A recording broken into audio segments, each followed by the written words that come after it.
This one's going to be a quick one. This was something a friend of mine posted on Facebook, and I feel like there's a lot to be said here, so I'm going to try to say it in very little because I got to get out the door and go vote the socialists out of government. Anyway, so a longtime acquaintance of mine on Facebook, he shared this thing here. So I'm going to go into this right quick. I do not think courts should be involved in marriage at all. I don't believe there should be a license required to get married. I think two willing people should be able to go and get married. Now, that was Brian Zollinger, representative from Idaho Falls. Here's another quote. Now, I mean, these sound fairly benign on their own, but I'll get to that. This is a decision I think should belong with families. I believe parental consent, now it's getting interesting, which is what is in the law right now, should be sufficient. Rep. Julianne Young, Blackfoot. Now, these two people that made these quotes, these are both Republicans, and I'm going to get into how these two are actually rhinos in a moment.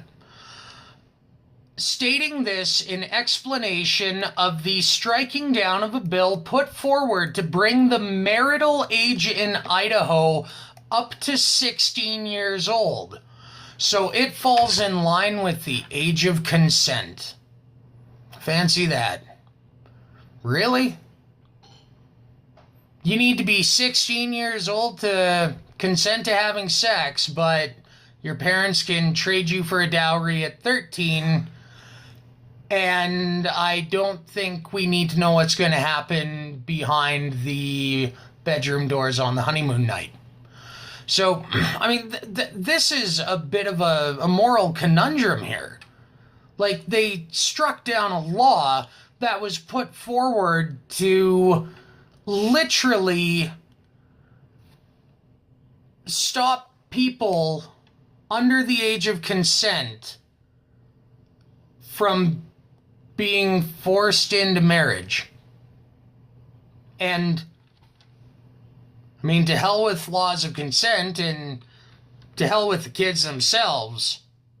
We shouldn't even need a permit to do it.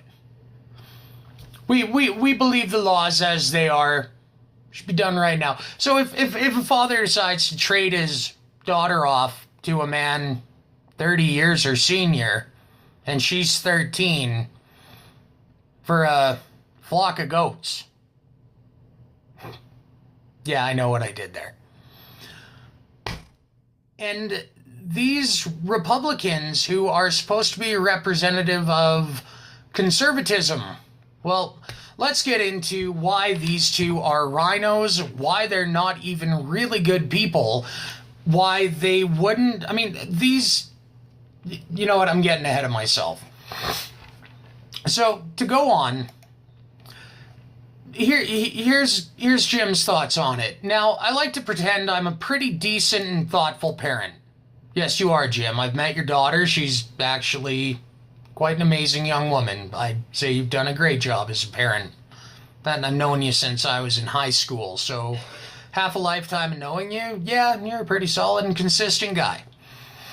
But I would never tell my 13-year-old child that they were going to get married to a 35-year-old man, even if he was super nice and kind and willing to pay me many oxen to procure access to their private parts.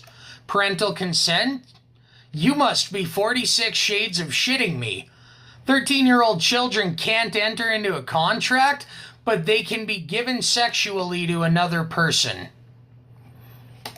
Well, I'm not going to get into the last paragraph of what Jim said because that's more his personal opinion than meat, and I'm not gonna pick apart his personal opinion. So I really do agree with his prerogative on this. Like, this is a really weird situation. So here's a reply I came up with, and I mean, I try to put a little bit of thought into my replies. So those are called rhinos, Jim. Republican in name only. They aren't even liberals. A traditional liberal, as liberalism is defined, would never stand for such dismissal of a human being's right to choose. And in this case, it's a right to choose self-determination. I don't want to be traded off like a piece of property. That's fair. A defined ideology is not something that's in flux. That's why it's defined. Were it to be something else, it would go by another name. Now, our personal politics and opinions aside, Western conservatism isn't so much married to Judeo-Christianity as an institution as it is to the espoused moral framework and set of faith-based virtues. In Christianity, or to my knowledge, in Judeo-Christianity, there are 7 righteous virtues, 7 deadly sins. There is no difference between virtue and vice, except for perversion of the intent behind it. To hoard is a sin, because you're keeping what could be of benefit to other people of no benefit to yourself. However, to hoard and stockpile, to abstain from sharing the wealth for a time until such a time that it's needed, that's charity and good foresight. So there's very fine lines of difference. Either way, I gotta wrap this up, so I'll digress. Western conservatism isn't so much married to Judeo-Christianity as an institution as it is to the espoused moral framework and set of faith-based virtues. Not faith based in God, but faith and virtue by virtue of itself. Pretty much being a good person because you are simply brought up to believe trying to be a good person is simply the right thing to do. That's a virtue. You do it for the sake of doing it, simply because you believe it is the appropriate way to be. We all have it. Chances are. Anyway. It doesn't tend to matter what your walk of life is. Christian, atheist, agnostic. More likely than not, you grew up here in a Western civilization where the basics were instilled upon you. And I mean, this is basic shit. Respect life and that it has a right to exist and to be left alone. Reserve the right to judge and execute a sentence on that judgment for hands beyond your own. Be honest, don't steal, don't cheat, etc., etc. Part of that inherent morality we're instilled with is that we have an obligation to our families to care, to protect, and to love them. You cannot love somebody as a human being if you have reduced them to something transactionary. What I'm trying to say is that our cultural morality, in which I join you in condemning these men, has its roots in Judeo-Christianity, whether we acknowledge it or not. Thus, we're provided a defined point of reference in which we can stand and say, this shit is so fucked up. These men are not conservatives.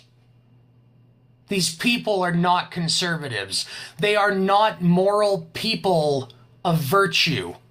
Their abstinence of action to protect children and uphold the sanctity of life by making life itself transactionary is beyond contempt. To the point it starts to pervert what most of us have been brought up to believe what is simply right. Protect the children, the most vulnerable. This is shining a light on the disingenuous bullshit of the establishment. They don't have an interest in protecting children or reducing government. They just want nobody telling them what to do. Eat all the rotten dicks, you fucking monsters. And you know what, Jim? I couldn't agree more.